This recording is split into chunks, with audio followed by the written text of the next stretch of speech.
கட்சியா ஒரே ஆட்டம். தோத்துட்டா இனிமே சார்பட்டா பரம்பரையை சண்டை போட ஸ்டேஜ்ல இறக்கும்.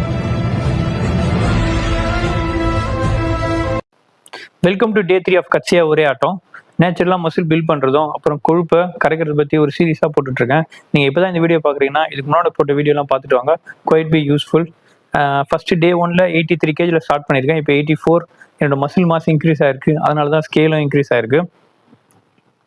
நிறைய பேர் ரொட்டீன் கேட்குறீங்க. ரொட்டீன் ஒன்றும் இல்லை, நான் இது மாதிரி நிறைய வீடியோ அப்லோட் பண்ணியிருக்கேன். நம்ம எப்படி நேச்சுரலாக பாடி பில்ட் பண்ணணும் அதை ஃபாலோ பண்ணவே போதும். பேசிக்ஸ் தான். Intermittent fasting, growth hormone trigger பண்ணுறது, டெஸ்டோஸ்டெரான் பூஸ்ட் பண்ணுறது, இதுதான் பேசிக்ஸ். இதை எப்படி நேச்சுரலாக பண்ணலான்னு பார்த்துருக்கேன். அதை ஃபாலோ பண்ணி தான் இந்த வீடியோவே நான் போட்டிருக்கேன். அதை ஃபாலோ பண்ணி தான், அந்த பேசிக்ஸ் ஃபாலோ பண்ணி தான் இந்த சீரீஸே ஸ்டார்ட் பண்ணுறேன்.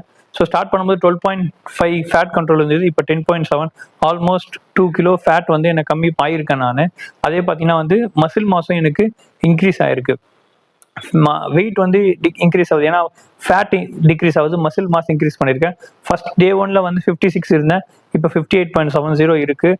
I'm happy. வி ஆர் இந்த ப்ராக்ரஸ். கரெக்டாக பண்ணுறோம். அதனால் பேசிக்ஸை கரெக்டாக ஃபாலோ பண்ணி கரெக்டாக பண்ணுறோம். ஃபேட் மாசம் வந்து 24 இருந்தது, இப்போ 21 இருக்குது. ஓகே, இது போல நிறைய வீடியோஸ் நான் போட்டிருக்கேன். ரொட்டீன் ஒன்றும் பெருசாக எதுவும் கிடையாது. பேசிக்ஸ் தான். க்ரோத் ஹார்மோன் ட்ரிகர் பண்ணுறோம், டெஸ்டோஸ்டெரான் பூஸ்ட் பண்ணுறோம், ஃபேட்டை கொழுத்து வந்துடும். தேங்க்ஸ் ஃபார் வாட்சிங்.